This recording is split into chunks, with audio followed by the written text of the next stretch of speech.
মানুষ বলে থাকেন যে জীবনে সময়ের পূর্বে এবং ভাগ্যের থেকে বেশি কিছুই পাওয়া যায় না।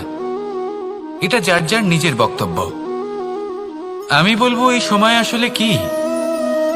এই সময় হলো যাতে যুগ যুগান্তর নিহিত আছে, যার মধ্যে দিন আছে, মাস আছে, বছর আছে, ঠিক কিনা?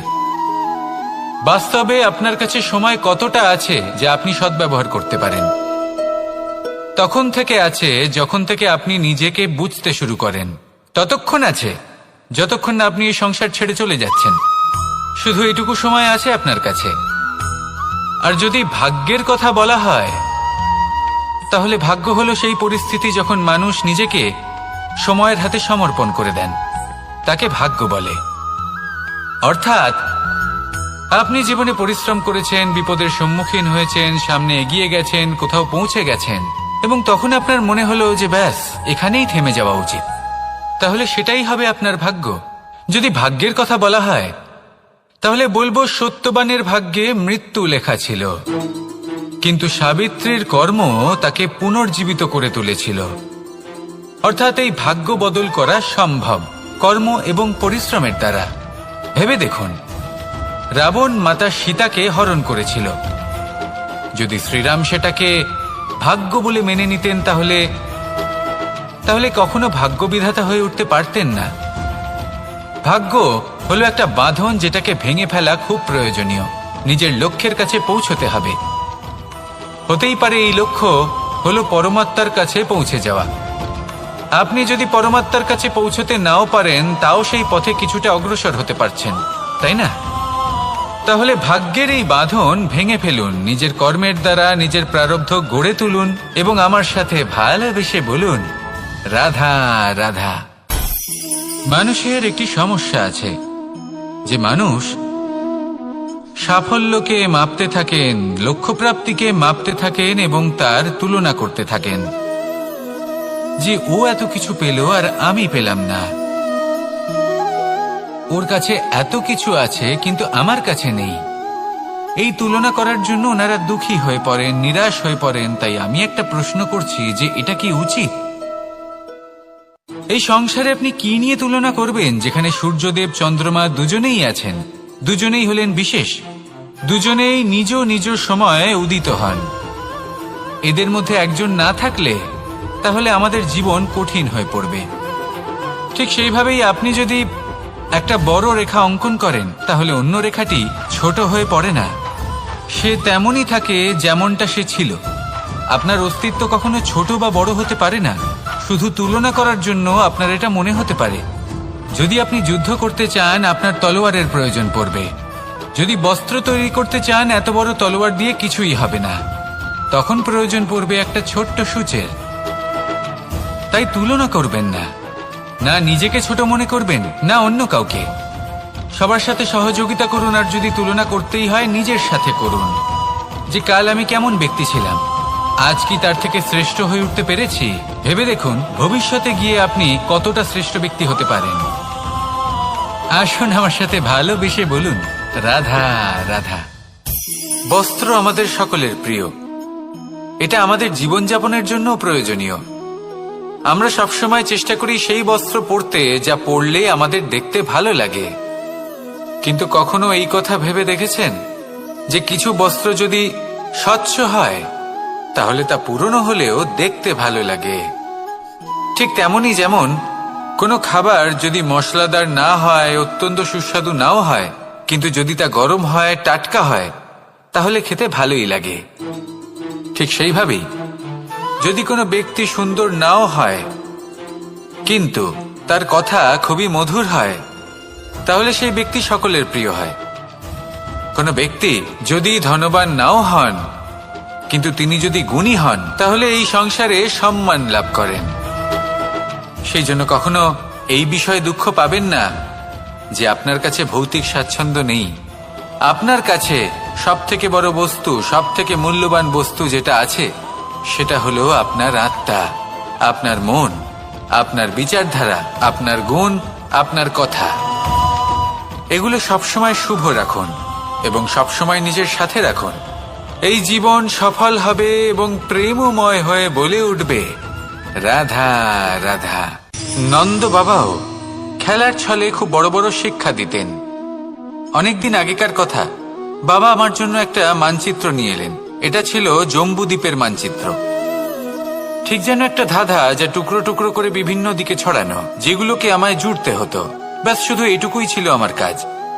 আমি বারবার প্রচেষ্টা করলাম, কিন্তু বারবার অসফলই রয়ে গেলাম।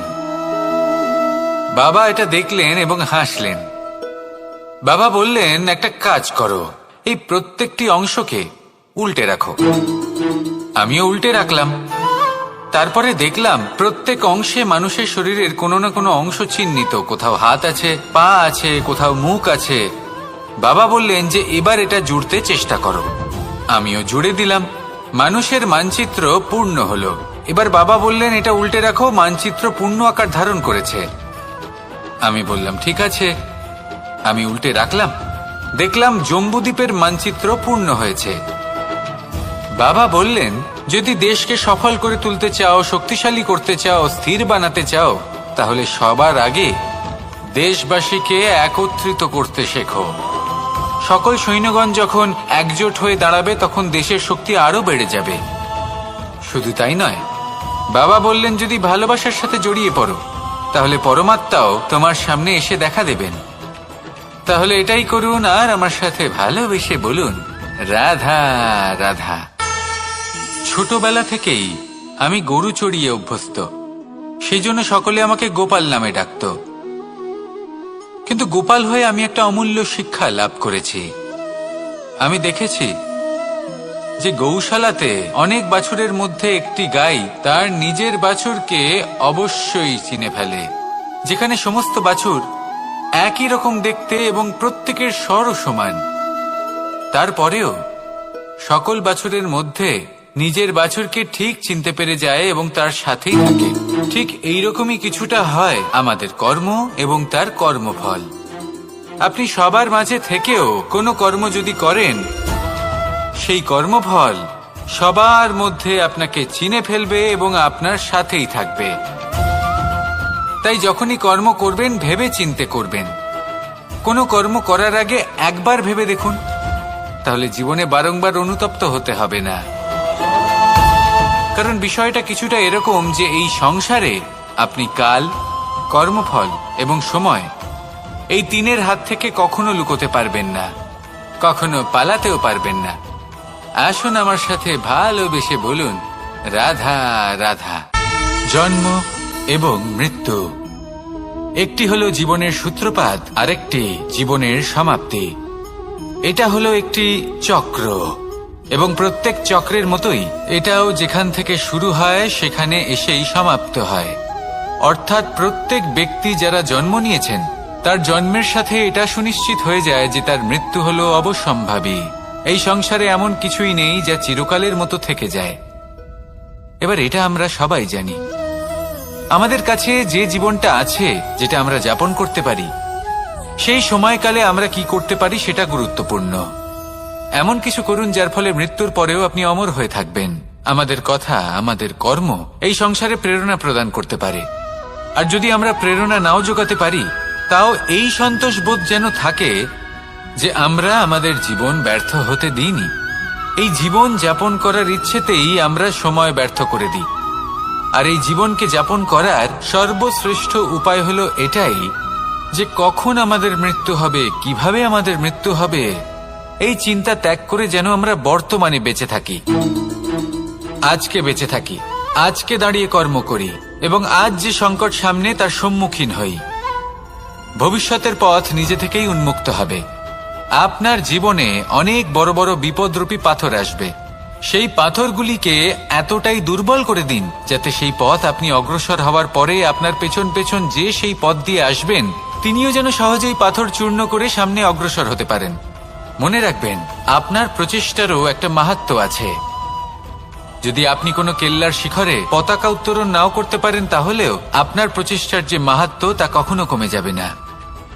সেই জন্য প্রচেষ্টা করতে থাকুন আর আমার সাথে ভালোবেসে বলুন, রাধা রাধা। মানুষ সবসময় চায় যে তার জীবনে যেন কখনো কোনো সমস্যাই না আসে।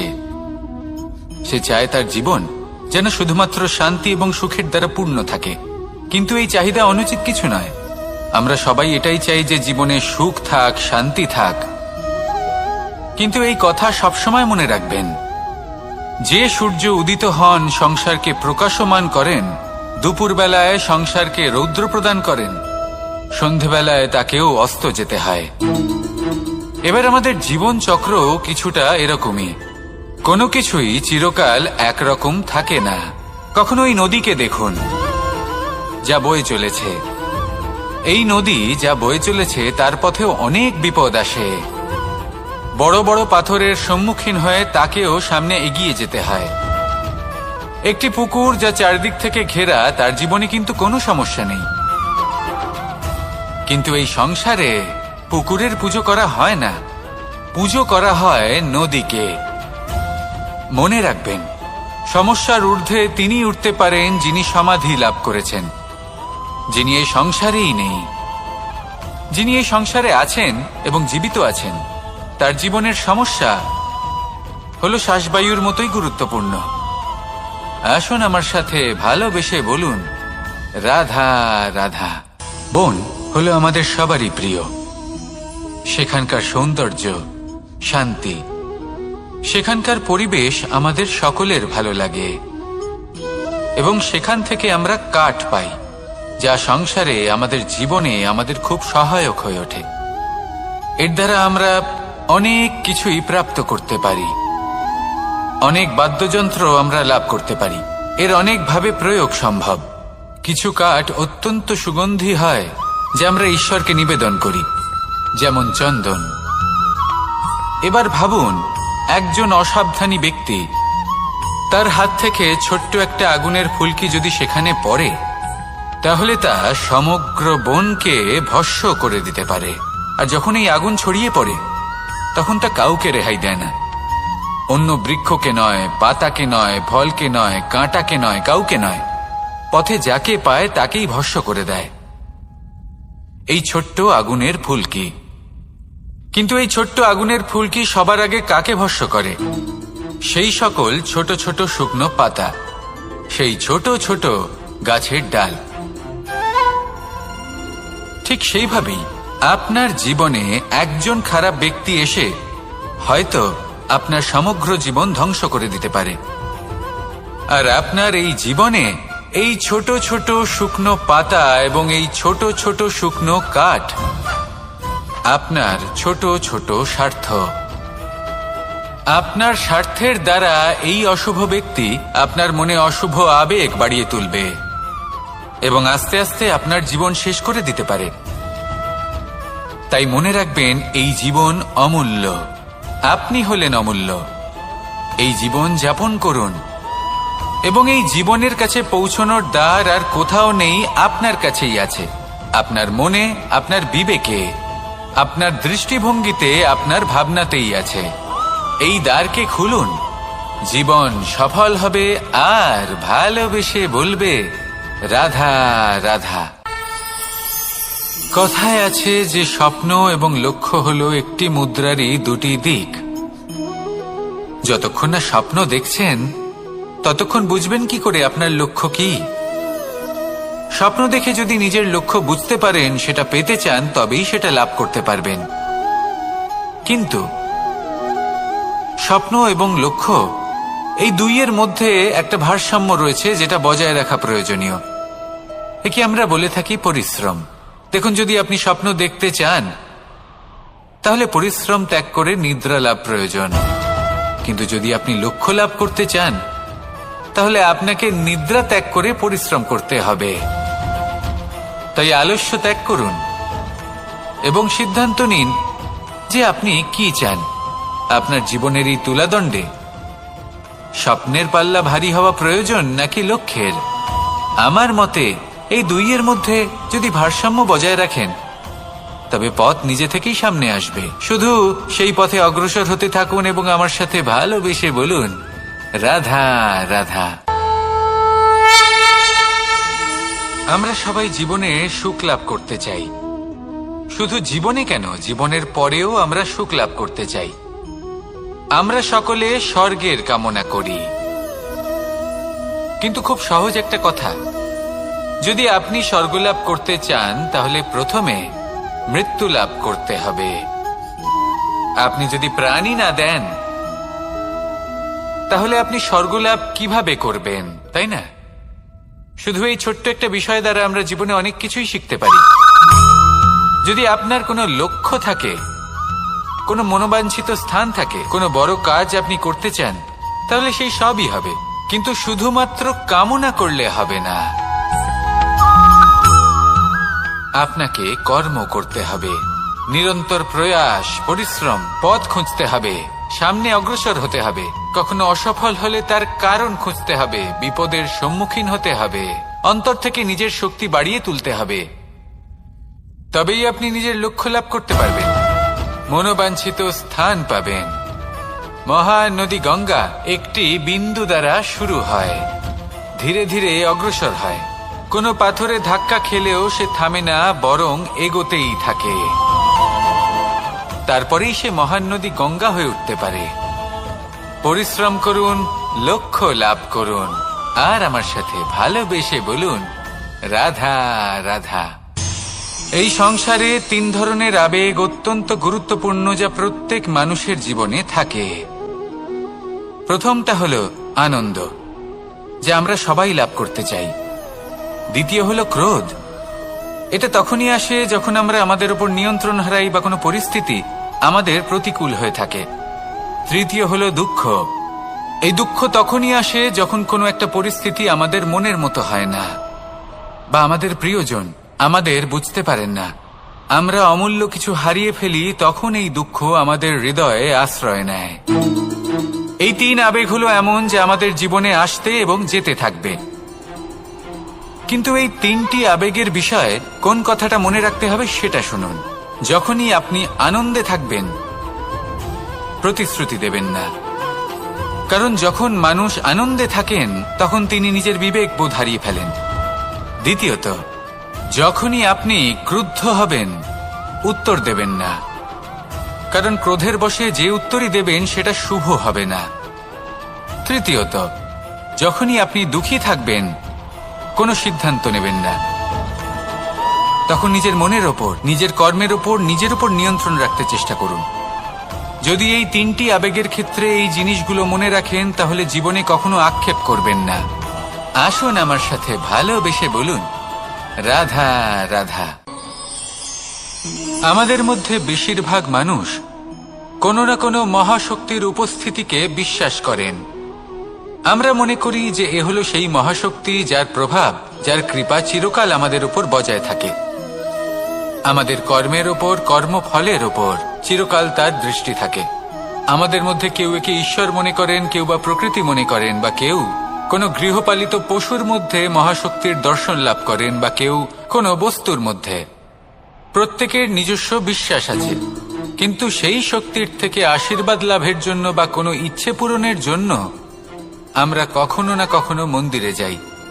এই মন্দির শব্দের সূত্রপাত কিভাবে, আগে সেটা বুঝে নেওয়া যাক। মন্দির, এই শব্দের আরম্ভ হল মনের দ্বারা।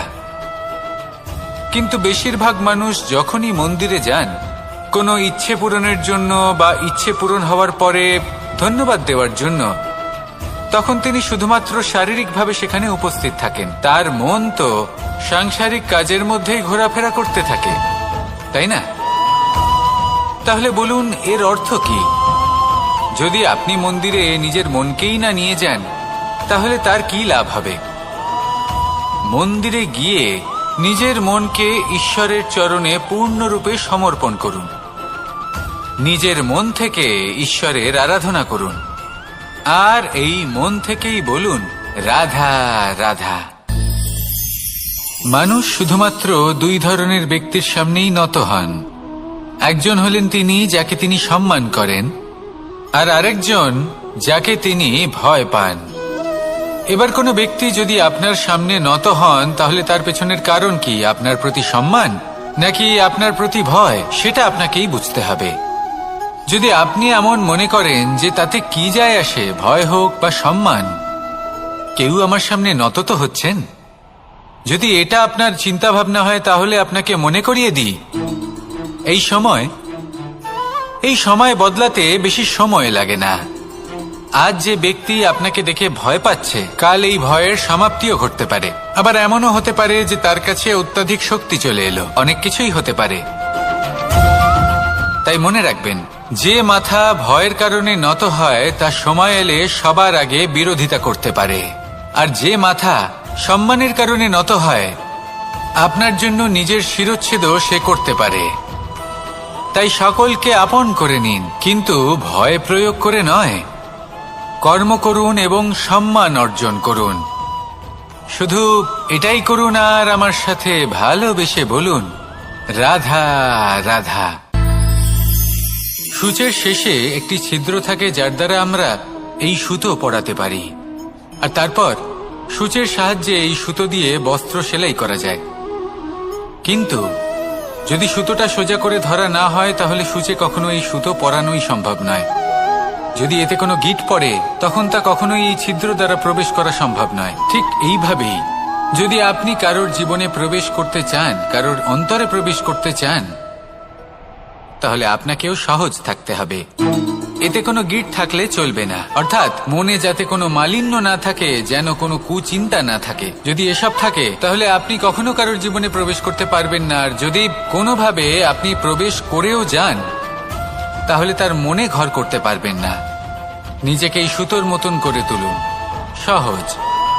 মনে যেন কোনো কুচিন্তা না থাকে, সবার প্রতি যেন সদ্ভাবনা থাকে, শুভ চিন্তা থাকে। এমনটা করতে থাকুন। এমন একটা দিন আসবে যেদিন এই সমস্ত সংসারের ব্যক্তির মনে আপনি বাস করবেন, আর তখন এই মন প্রসন্ন হয়ে বলবে, রাধা রাধা। সূর্য হলেন আমার অত্যন্ত প্রিয়। প্রতিদিন আমাকে নতুন শিক্ষা দিতে থাকেন। একবার সূর্যকে দেখুন। 4 প্রহর পর্যন্ত উনি অন্ধকার সহ্য করেন, তারপর আস্তে আস্তে উদিত হন। প্রথমে লাল, তারপর গেরুয়া, তারপর শ্বেত বর্ণ ধারণ করেন। আস্তে আস্তে আকাশে উদিত হন, আর তারপর সমস্ত সংসারে প্রকাশমান হয়ে উঠবেন। এ হলো সূর্যের তপস্যা, তার ধৈর্য, তার প্রতীক্ষা, তার পরিশ্রম, যার ফলে উনি সংসারে সর্বোচ্চ স্থান অধিকার করেছেন। যদি আপনিও এই সংসারে সূর্যের মতোই মহান হয়ে উঠতে চান, সূর্যের মতো এই সংসারে সর্বোচ্চ স্থান অধিকার করতে চান, তাহলে আপনাকে সূর্যের মতোই তপস্যা করতে হবে, প্রতীক্ষা করতে হবে, ধৈর্য ধরতে হবে, পরিশ্রম করতে হবে। তবেই এই সংসারে আপনি সম্মান লাভ করবেন, যশ লাভ করবেন। আসুন আমার সাথে ভালোবেসে বলুন, রাধা রাধা। স্বপ্ন, আমরা জীবনে স্বপ্ন দেখতে থাকি, সেটা পূরণ করার পূর্ণ প্রয়াস করে থাকি। কিন্তু এই স্বপ্ন পূরণ না হওয়ার পরিস্থিতিতে আমরা ভেঙে পড়ি, ছিন্ন বিচ্ছিন্ন হই, আর তারপর এই বোঝা আমরা আগামী প্রজন্মের ওপর রীতিমতো চাপিয়ে দিই। আমরা এটাই মনে করি যে আমরা যেটা হতে পারিনি সেটা আমাদের সন্তান অবশ্যই হবে। আমরা যা কখনো পাইনি আমাদের সন্তান অবশ্যই তা পাবে। এটা যে অনুচিত সেটা আমরা ভাবি না, কিন্তু এটা ভুল, আর এই ভুল আমরা সকলেই করে থাকি। সন্তান প্রকৃতি আর পরমাত্মার আশীর্বাদ, ওদের ভেতরে তাদের নিজের একটা অস্তিত্ব। রাধা রাধা। এই পুকুর দেখছেন আপনি? পুকুরের জল কখনো প্রবাহিত হয় না, একই স্থানে জমে থাকে, আর সেই কারণে কিছুদিন পর ময়লা হতে শুরু করে। কিন্তু তাও আমরা একে ত্যাগ করি না, আমরা তবুও একে পুজো করি। শুধুমাত্র এই কারণে নয় যে অতীতে সে আমাদের তৃষ্ণা মিটিয়েছে, কিন্তু এই কারণেও যে যদিও বা সে ভবিষ্যতে আমাদের তৃষ্ণা না মেটায়, কিন্তু প্রয়োজন হলে আগুন অবশ্যই নেভাতে পারে।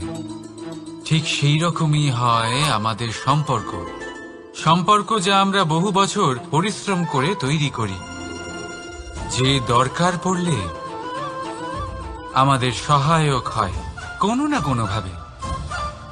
সেই জন্য সম্মান করতে শিখুন এই সম্পর্কগুলিকে, শিখুন এই সম্পর্কগুলিকে অটুট রাখতে। কথায় কথায় এই সম্পর্কগুলিকে ভেঙে দিতে শিখবেন না। রাধা রাধা। বিষ, এই শব্দটা শুনলেই মনে অনেক কল্পনা জন্ম নেয়। কল্পনা অসহ্যকর তিক্ততা, কল্পনা অত্যন্ত বেদনাদায়ক মৃত্যু। এবার যদি আপনাকে জিজ্ঞেস করা হয় যে সবচেয়ে বিষাক্ত বিষ কোনটা, তাহলে আপনি কি বলবেন? কেউ বলবে সর্পের বিষ, কেউ বলবে কাঁকড়া বিছের, কেউ বলবে কালকেউটের বিষ।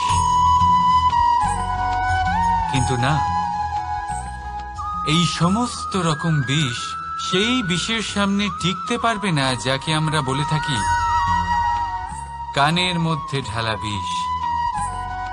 শুনতে অত্যন্ত মিষ্টি, কিন্তু তিক্ততায় অত্যন্ত বিষাক্ত। পেটের মধ্যে যাওয়া এই বিষ শুধুমাত্র একটি মানুষের মৃত্যুর কারণ হয়, কেবল একটি। কিন্তু কানের মধ্যে ঢালা এই বিষ একাধিক সম্পর্কের নাশ করতে পারে। আর এটাতে সেই ব্যক্তির ভুল নেই যে আপনার কানে বিষ ভরেছে। আপনি তাকে দোষ দিতে পারেন না। এখানে দোষ আপনার নিজের, যে এই বিষকে আপনি নিজের উপরে প্রভাব ফেলতে দিয়েছেন। এই বিষকে সুযোগ দিয়েছেন আপনার ক্ষতি করতে। এটা আপনার ভুল।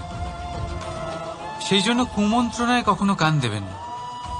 আপনার মনে ভালোবাসার দৃঢ়তা জাগিয়ে তুলুন আর নষ্ট করে দিন এই সংসারের সমস্ত বিষের প্রভাবকে। রাধা রাধা। জীবন, আমাদের এই জীবন, সুখ আর দুঃখ, এই দুইয়ের মিশ্রণ। এদের সংমিশ্রণই জীবনের ভারসাম্য বজায় রাখে। এখন এই সুখ, সুখ এমন এক বস্তু যাকে সবাই খুঁজে চলেছে। দুঃখ এমন এক অনুভূতি যা সবার কাছে আছে। আমাদের প্রত্যেকের জীবনে সুখ আর দুঃখ আসতে থাকবে আর যেতেও থাকবে। এটা অবশ্যই জীবনে থাকবে। কিন্তু সফলতা, এটা সবার জীবনে আসে না। কেন? কারণ এই সফলতা সুখ আর দুঃখের দ্বারা প্রাপ্ত হয় না। সফলতা প্রাপ্ত হয় নিজের উপরে বিশ্বাস করতে থাকলে। আকাশের ওই সূর্যকে দেখুন। সূর্যের বিশ্বাস আছে নিজের উপর যে সে সমস্ত জগৎকে আলোকিত করতে পারবে। নিজের প্রথম রশ্মি দিয়ে অন্ধকারকে দূর করতে পারবে। সূর্য এই বিশ্বাস নিয়েই আসে, আর কিছুক্ষণের মধ্যেই সমস্ত সংসার থেকে অন্ধকারকে বিনাশ করে ফেলে সে। তাহলে মনে রাখবেন, এই সুখের আভাস, এই দুঃখের অনুভূতি আসতেও থাকবে আর যেতেও থাকবে। শুধু নিজের উপরে বিশ্বাস রাখুন। তারপর দেখবেন এই সফলতা আপনার দাস হয়ে থাকবে। রাধা রাধা।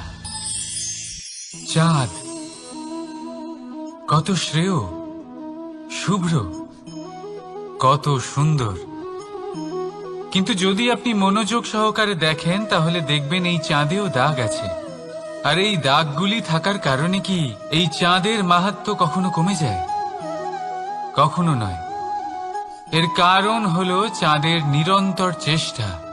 একবার এই আকাশে দেখুন। এই অন্ধকার সবসময় চেষ্টা করে চাঁদকে ঢেকে দেওয়া, কিন্তু এই চাঁদ সবসময় এই অন্ধকারের সাথে লড়াই করতে থাকে। অমাবস্যা থেকে শুরু করে চাঁদের এই যাত্রা পূর্ণিমা অবধি পৌঁছেই যায়। আর তাই এই চাঁদের পুজো করা হয়। এই কারণে এই চাঁদকে মাহাত্ম্য দেওয়া হয়। এইভাবেই যদি আপনার মধ্যে কোনো দোষ থাকে, কোনো খারাপ কিছু থাকে, তাহলে সেটা কোনো বড় ব্যাপার নয়। চেষ্টা করুন সেটাকে শুধরে নেওয়ার। কিন্তু সেই কারণে নিজেকে খারাপ মনে করা, এটা অনুচিত। নিজের ভুলগুলো, নিজের দোষগুলো, নিজের খারাপ দিকের কথা ভুলে আপনি এই সংসারের ভালোর দিকে প্রস্থান করেই দেখুন না। আপনি দেখবেন আপনার অন্তরের তেজ ঠিকরে বেরোচ্ছে। রাধা রাধা। এই পিঁপড়েদের দেখছেন আপনি? সবাই একই রকমের। এদের মধ্যে তফাৎ খুঁজে বার করা অসম্ভব। মনে হয় যেন ওদের আলাদা আলাদা অস্তিত্বই নেই। কিন্তু যদি আপনি মন দিয়ে দেখেন তাহলে দেখবেন প্রতিটা পিঁপড়ের আলাদা কাজ নির্ধারিত। তাদের আলাদা অস্তিত্ব আছে। কেউ বাড়ি বানানোর জন্য মাটি সংগ্রহ করতে পটু, কেউ ঢিপি বানাতে পটু, কেউ খাবার খোঁজায় পটু, আবার কেউ সেই খাবার আনায় পটু। ঠিক সেরকমই হয় মানুষেরা। মনে হতেই পারে সবাই একই রকম, কিন্তু প্রতিটা মানুষের ব্যক্তিত্ব, প্রতিটা মানুষের অস্তিত্ব ভিন্ন হয়। আর সত্যি কথা বলতে কি, প্রতিটা মানুষের ভিন্নতাই আমাদের প্রগতির দিকে নিয়ে যায়। ভাবুন, যদি আপনাকে কারোর সাথে হাত মিলিয়ে চলতে হয়, তাহলে আপনাকে আপনার সোজা হাত তার উল্টো হাতে ধরে এগোতে হবে। এটাই সৃষ্টিকর্তার সৃষ্টির নিয়ম। ভিন্নতা, এই ভিন্নতাকে আশীর্বাদ ভেবে চলুন। এতে কোনো খারাপ নেই। রাধা রাধা। দাদা আমাকে বহুবার জিজ্ঞেস করেন যে কানাই, তুমি রাধার সাথে এই সংসারকে প্রেম শেখাতে এসেছো, তাহলে কেন তুমি রাধাকে এত বিরক্ত করো? কেন ও তোমাকে বিরক্ত করে? কেন এই ঝগড়াঝাটি হয়? কেন এই টানাপোড়েন চলে? এবার এটার উত্তর আমি কিছুটা এইভাবে দিতে চাই। পিঁপড়ে সেই বাড়িতেই প্রবেশ করে যেখানে মধু উপস্থিত আছে। যদি আপনার বাড়িতে মধু থাকে, কোনো মিষ্টি জিনিস থাকে, মিষ্টত্ব থাকে, তাহলে পিঁপড়ে সেখানে অবশ্যই প্রবেশ করবে। ঠিক এইরকমই হয় আমাদের সম্পর্ক। এর মধ্যে ছোটখাটো ঝগড়াঝাটি, টানাপোড়েন, রাগ করা, মন ভাঙানো, এই সব তো চলতেই থাকে। বিশেষ করে সেই সম্পর্কগুলিতে যেখানে মিষ্টত্ব আছে। মনে রাখবেন, যেই সম্পর্কে কোনো খুনসুটি নেই, রাগ করা, মান ভাঙানো নেই, কোনো ছোটখাটো ঝগড়াঝাটি নেই, সেই সম্পর্ক শুধুমাত্র মস্তিষ্ক দিয়ে পালন করা হচ্ছে, মন থেকে নয়। তাই মন থেকে ভালোবাসতে শিখুন। আর এই ছোটখাটো ঝগড়াঝাটির, এই অম্ল মধুর খুনসুটির আনন্দ উপভোগ করুন, কারণ এতেও ভালোবাসা আছে। রাধা রাধা। এই পুস্তক বড়ই কাজের জিনিস। কাহিনী হোক, কবিতা হোক, স্মৃতি হোক, এতে যাই লিখে দেবেন তা ভবিষ্যতের পুঁজি হয়ে যাবে। কিন্তু যদি কখনো এমন হয় যে এই পুস্তক ময়লা হয়ে যায়, বা যদি কোনো পাতায় আপনি ভুল করে কালি ফেলে দেন, বা কোনো বাক্য লিখতে গিয়ে আপনি ভুল করে ফেলেন, তাহলে আপনি কি করেন? সেই পুস্তক কি আপনি তুলে ফেলে দেন? না, তাই তো। শুধু একটা পাতা ছিঁড়ে ফেলেন, যাতে সেই পুস্তক সঠিক থাকে, সুন্দর হয়ে ওঠে। এই পুস্তকের মতোই হয় আমাদের সম্পর্ক। তার সেই এক পাতা, একটা ভুল। তাই যে কোনো সম্পর্কে যদি কারোর কোনো ভুল হয়ে গিয়ে থাকে, তাহলে সেই ভুলকে সম্পর্ক থেকে দূরে করা সঠিক হবে। সেই ভুলকে ভুলে যাওয়াই সঠিক হবে। সেই সম্পর্ক ভাঙা নয়, সেই সম্পর্ক সামলে রাখুন। কারণ ভুল তো সবার দ্বারা হয়। যদি এরকম করেন, তবেই জীবনরূপী পুস্তক আরো সুন্দর হয়ে উঠবে। একে অপরকে ক্ষমা করতে শিখুন। একে অপরের ভুলকে ভুলে যেতে শিখুন। তারপর দেখবেন এই জীবনে আরো আনন্দ আসবে, আর এই সম্পর্ক নিঃশ্বাস নিতে থাকবে। রাধা রাধা।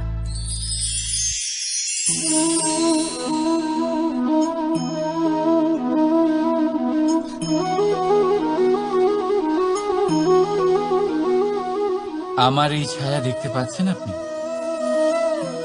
প্রকাশের স্রোত যখন মধুর আর দূরে থাকে তখন এই ছায়া লম্বা হয়ে যায়, কিন্তু যেই প্রকাশের স্রোত মাথার উপরে চলে আসে এই ছায়ার আকার ক্রমশ ছোট হতে থাকে, আর অন্ধকারে তো এই ছায়া বিলুপ্ত হয়ে যায়। কিছুটা এরকমই হয় আমাদের অহংকার।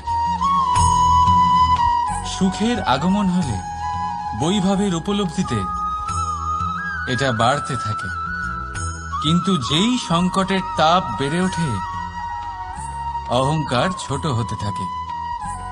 আর যখন সংকটের এই অন্ধকার আমাদের চারিদিক থেকে ঘিরে ধরে তখন এই অহংকার আমাদের ছায়ার মতোই বিলুপ্ত হয়ে যায়।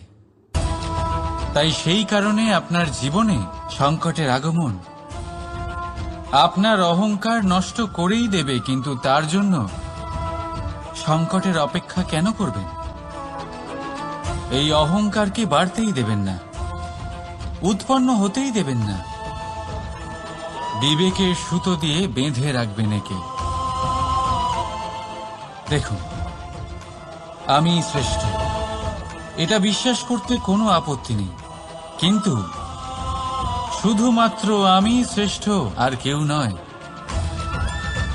এই আত্মসম্মান নয়, এ হলো অহংকার। আর অহংকার আর কিছুই নয়, শুধু পতনের দিকে প্রথম পদক্ষেপ। আর এই জীবনে পতনের দিকে নয়, প্রেমের দিকে এগিয়ে যান। আর আমার সাথে ভালোবেসে বলুন, রাধা রাধা। আপনি কি কখনো ফলে ফুলে পরিপূর্ণ বৃক্ষ দেখেছেন? তার ডালগুলো কিরকম স্বাধীনভাবে বেড়ে ওঠে, কিন্তু যদি এই ডালগুলো মূলের সাথে ঠিকভাবে যুক্ত না থাকে, সেই বৃক্ষের মূলগুলি গভীর না হয়, তাহলে কি হবে?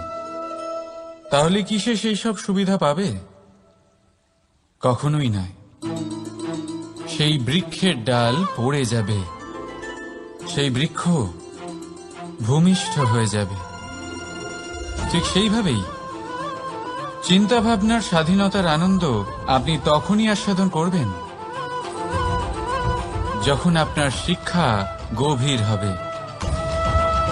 তাই স্বাধীন থাকুন দৃষ্টিভঙ্গিতে, কিন্তু যুক্ত থাকুন শিক্ষার সাথে। রাধা রাধা। সমাজ, আমরা এই সমাজে বাস করি আর বহুবার একটা গুরুত্বপূর্ণ কথা ভুলে যাই। এই সমাজ আমরা সকলে মিলে তৈরি করি। সমস্ত সময় কাটিয়ে দিই এইটা ভাবতে ভাবতে যে এই সমাজ কি ভাববে, আমার কি করা উচিত, আমার কি ভাবা উচিত, কি পড়া উচিত, কোনটা সঠিক কোনটা ভুল। যদি আমি এটা করি তাহলে কয়েকজনের এটা মনে হবে না তো যে আমি খারাপ, যখন আমি তা নই। মনে ভয় উৎপন্ন হয় সেই কয়েকজন মানুষের জন্য। তার কারণ হলো আমরা আমাদের মনের কথা শুনতে পাই না, না শুনতে পাই, না বলতে পারি, আর না করতে পারি। সেই কয়েকজন মানুষের ভয় আমরা খারাপের বিরোধিতা করা ছেড়ে দিই। কিন্তু কখনো নিজেকে জিজ্ঞেস করুন, শেষ পর্যন্ত কারা এই কয়েকজন মানুষ?